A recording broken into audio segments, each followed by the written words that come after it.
This week, on the video version of the Business of Tech, we follow Colonial Pipeline and all the issues there. The FTC weighs in on right to repair, Windows 10X is gone, more 2FA data, jobs, and more jobs data, and the surprising guidance from the UK's cyber experts and why you should care. All this and more. Hit that like and subscribe button, and let's get into the stories.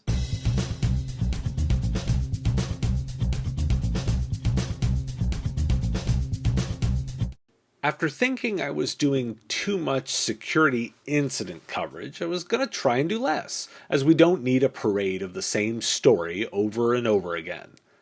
And then the Colonial Pipeline was forced to be shut down due to a ransomware attack, and a regional emergency declaration was issued for 17 states and the District of Columbia. There are now relaxed fuel transport rules to compensate. The attack was believed to have been initiated by an Eastern European-based gang. This was reported on Friday into the weekend. Then today, CNBC reported on a new statement from the group. We are apolitical. We do not participate in geopolitics, do not need to tie us with a defined government and look for our motives, the statement said. Our goal is to make money and not creating problems for society. From today, we introduce moderation and check each company that our partners want to encrypt to avoid social consequences in the future. End quote. The group has even posted its own code of conduct on who and what targets are acceptable to attack. The group is known for being professional, offering a help desk and a call-in phone number for victims. So why do we care? There are 3 reasons this one's different. First, this is a major enough incident to require an emergency declaration, and consumers will understand that. While it's not expected to impact prices, will that matter for perceptions? Second, the group is invoking moderation and using the same language the IT channel does. These are their partners. Let that sink in. They've built a multi-tier distribution model just like the IT channel. Finally, even if you dismiss the code of conduct, we can add a help desk and customer service functions to the list of how these criminal organizations operate. They are arguably better run organizations than some IT services companies. Microsoft has shelved Windows 10X, its Chrome OS competitor. Now, the company instead will be focusing its efforts on improving Windows 10. Windows 10X will no longer ship this year and likely will never arrive in its current form. While I'm on the Microsoft beat, the company has also announced a pledge for EU commercial customers. They can store and process their data within the EU by 2022. This is generally believed to be in response to the EU ruling around Privacy Shield making it invalid, which allowed EU-US data transfers. Why do we care? With Chromebooks showing the growth they have, Microsoft abandoning their 10X strategy leaves an unanswered question on how they'll compete. Layer on the changing chip landscape, with Apple and their M1 and ARM chips in Chromebooks, how will Microsoft compete on the endpoints? EU regulation is driving business behavior. Microsoft is moving data to the EU for customers over that reason. Think regulation doesn't work? Sure it does. Google is about to push two-factor authentication further. The company is now prompting users to enroll in two-step verification, and soon will be automatically enrolling users. This is known to work. According to Microsoft, 99.9% of the compromised accounts they track every month did not use multi-factor authentication. Only 11% of all enterprise accounts use an MFA solution overall. So why do we care? So we have a solution to compromised accounts, but it's not being used. That's essentially the story. How much longer until it's required everywhere, like it should be? That 99.9% stat alone should be reason to have every customer you service enforce 2FA. That 99.9% stat alone should be reason to have every customer you service enforce 2FA. If it were me, I wouldn't be servicing any customer who didn't allow me to enforce it. So let's talk jobs. There's a lot of data to discuss here today. The U.S. tech industry employment has grown steadily for 5 months now, with tech companies adding 16,000 new jobs in April. That's data from CompTIA's analysis of the latest employment data from the Bureau of Labor Statistics. Within the jobs data is a larger set of conversations. The entire U.S. economy added just 266,000 jobs. This is lower than hoped, but also still reflects earlier vaccination levels. The economy is also showing some signs of inflation, with price increases in some consumer products. Economists are expecting some continued gains, but are warning of potential spending igniting inflation, outstripping wage gains. The Fed, supported by most private sector economists, believe this is a temporary period while the economy recalibrates. Which leads to workers. Why are they harder to find? I'm highlighting an Economist article diving into the struggle to hire workers. Vacancies are running at their highest level for at least 2 decades and are leading to fewer hires than one would expect based on history. I want to highlight their third explanation, a reallocation of resources in the economy. And in all that reallocation, we have changes in the jobs themselves. Online jobs platform ZipRecruiter recently reported that postings mentioning a 4-day work week have tripled over the past 3 years. In context, a 2019 study found almost 2/3 of businesses with a 4-day week reported increased productivity, and Microsoft Japan found a 40% increase in productivity when employees could take an extra day off. And in that same collection of stories, researchers analyzed around 100,000 moves over the last year and found high-income individuals, those earning more than $100,000 a year, accounted for less than half of all movers, but made up 75% of those who said they were moving because of telework opportunities. Researchers at the University of Chicago have released a working paper investigating work from home specifically within IT professionals. Across 10,000 professionals at a single large Asian IT services company, they compared productivity before and during work from home in the pandemic. Quoting the study, total hours worked increased by roughly 30%, including a rise of 18% in working after normal business hours. Average output did not significantly change. Therefore, productivity fell by about 20%. Time spent on coordination activities and meetings increased, but uninterrupted work hours shrank considerably. Employees also spent less time networking and received less coaching and one-on-one meetings with supervisors. These findings suggest that communication and coordination costs increased substantially during work from home and constituted an important source of the decline in productivity. Also of note here, researchers believe increased coordination time costs also had other impacts, like that less coaching, peer networking, and those small interactions in the office. Now, why do we care? It's that recalibration and reallocation that I really care about here. I firmly believe there's a lot of contemplation by employees about what they want coming out of the pandemic. They're likely re-examining their skills, where, and how they want to work. Let's tell the story. Job numbers, which are still reflective of early in the vaccination rollout, are not growing as fast, and consumers are facing at least a short period of higher prices on goods. There's a lot of jobs out there, so workers do have some choice as they think about what they want to do and consider where they want to live, and what they want out of life. All of this analysis doesn't even layer in the fact that as humans, people are examining what they want post-pandemic. Now, let's examine those new jobs. This is one company and one study, but don't let it be said I don't examine new data and new views. Successful work from home will need to address those lost interactions. It's possible, it just didn't happen. As I've said multiple times, work from home isn't just putting people in offices at home. This is all recalibration and reallocation today. Past performance is no guarantee of future results, listeners. Several states have declared a state of emergency after the cyber attack on Colonial Pipeline due to consumers' panic over buying fuel. This is leading to shortages with impacts across 18 states. Per CISA, Colonial Pipeline has not revealed any technical details of the attack to them as of Tuesday morning. The company had reached out to the FBI, but not CISA. Congress has already noted the incident, citing it in hearings this week, which were in follow-up to the SolarWinds breach.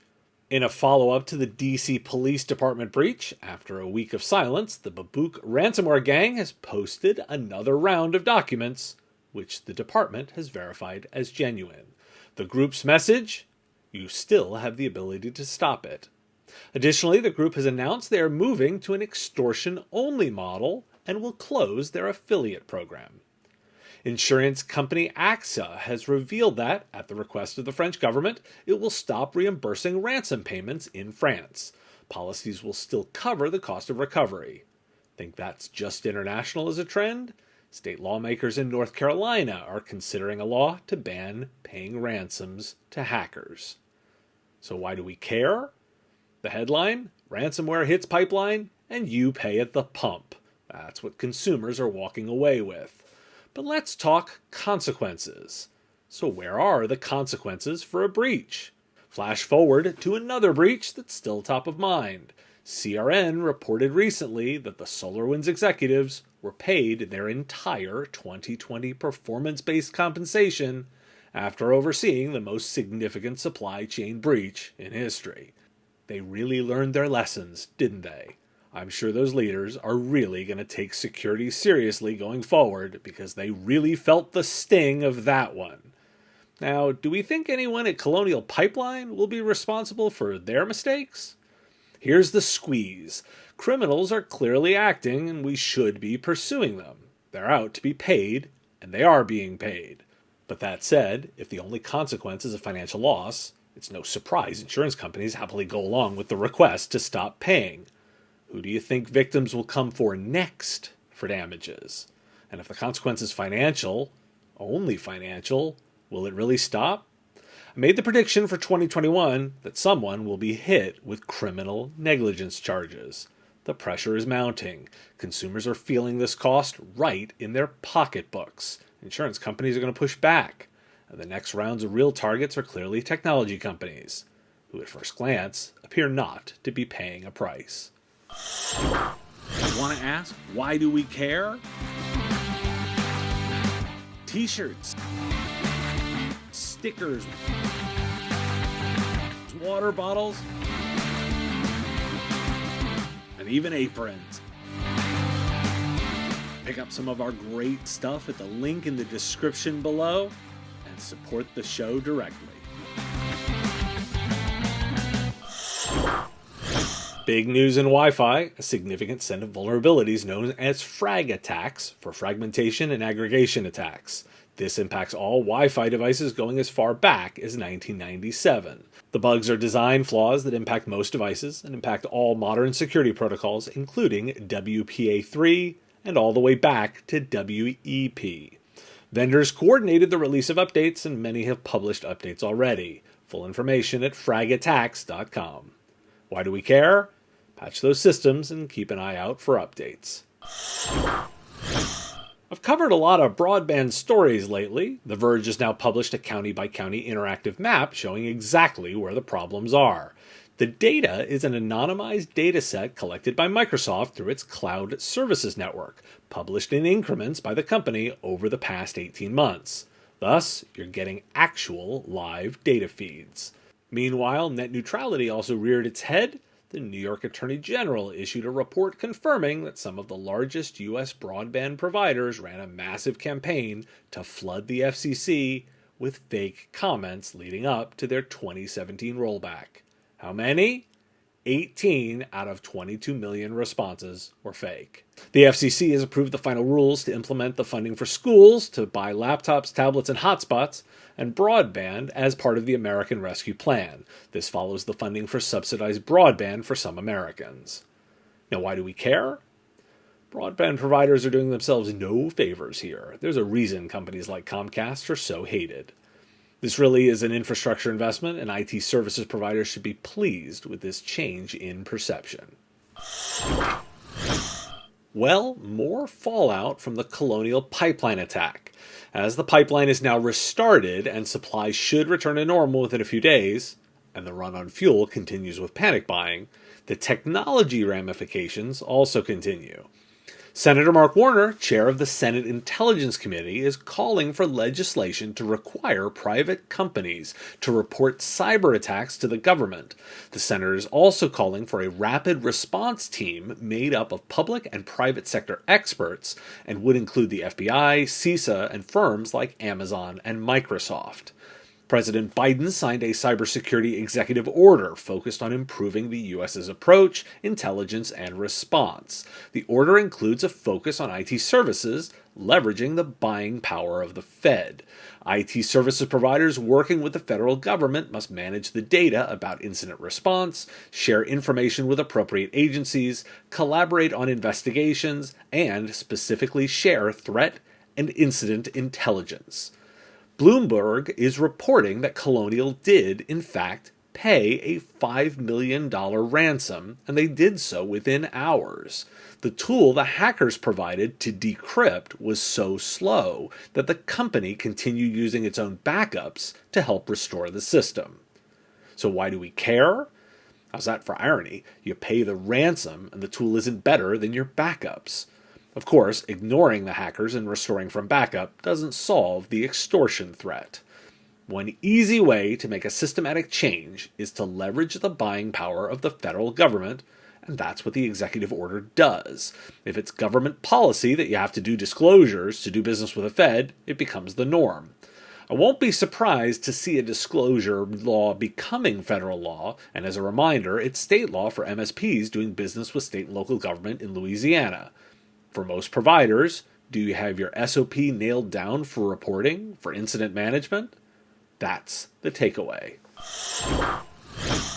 Let's turn our attention across the pond to our friends in the UK. The government there is beginning to work on reforming the Computer Misuse Act, the 31-year-old law that manages unauthorized access to computer systems. Now, the UK Home Secretary has launched a call for information on the Act and is now soliciting feedback for revisions. And the UK government has published a safety focus plan to regulate online content and speech focused on children. This will move into debate and discussion next.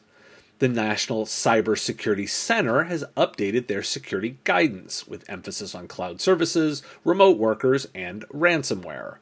The center has also announced the addition of an early warning cyber incident notification service designed for alerts about cyber attacks on their networks.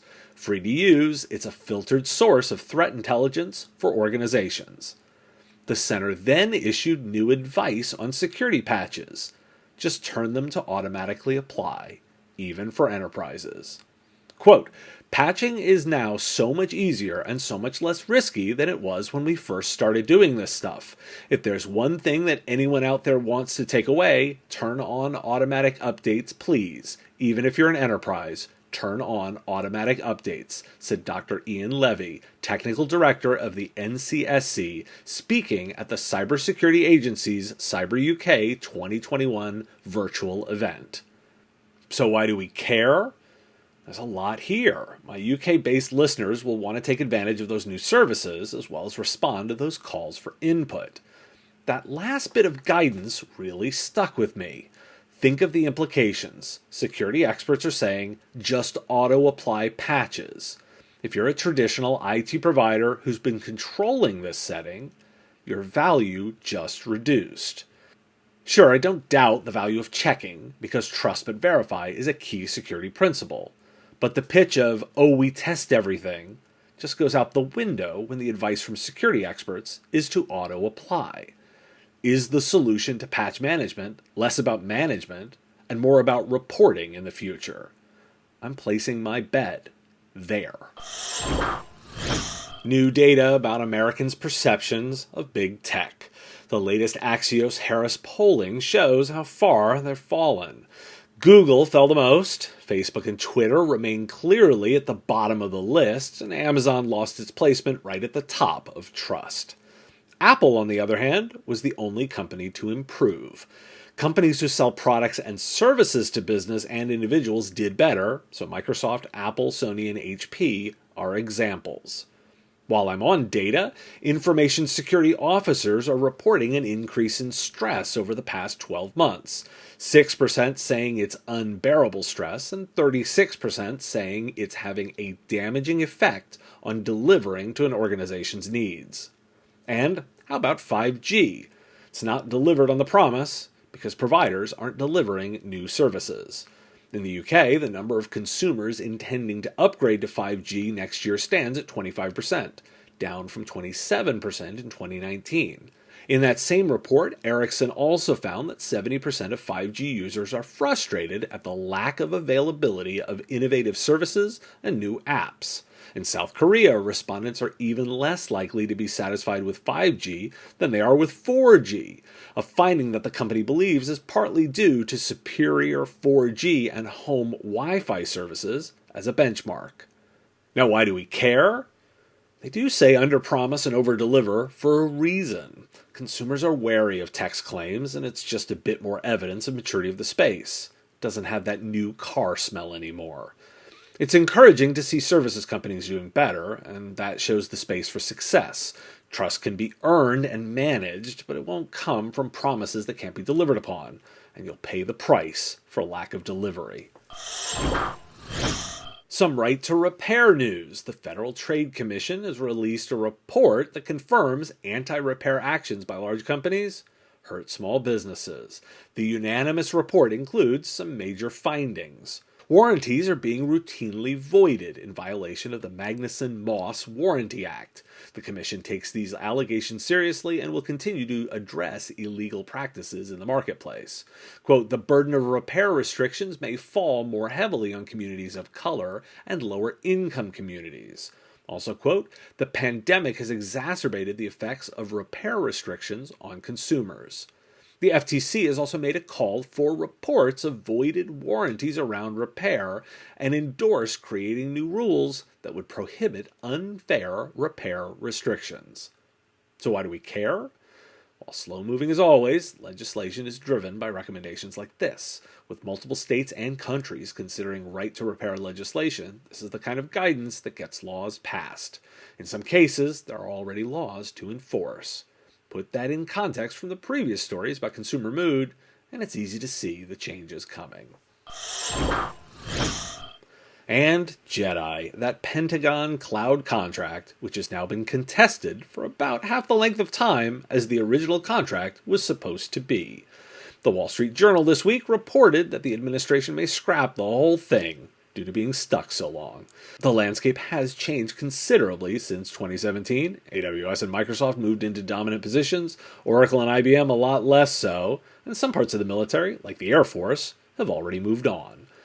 And most importantly, since the deal started, hybrid cloud is now considered the recommendation and considered a viable option. Now, why do we care? Those interested can dive into the link I've shared for more specifics. I think it's likely this would just be restarted, if for no other reason than the time involved. There are new requirements anyway, based simply on the changes to technology. So no one wins. And that's just in about every sense of the phrase. No one wins the contract, technology needs haven't been met, the updates haven't come. That's all a waste of time. Why?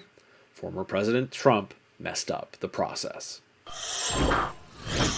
Thanks for tuning in to This Week in the Business of Tech. Shows come out each week, pulling together the daily podcast. If you like this show, please hit that like button and subscribe to the channel. The content here is possible because of supporters like you. If you want access to shows early, answers to your questions, and private interactions, join our Patreon. It's pay what you want. You decide what the content is worth. Join at patreon.com/MSPradio. Patreons also get access to the written versions of every story as they come out.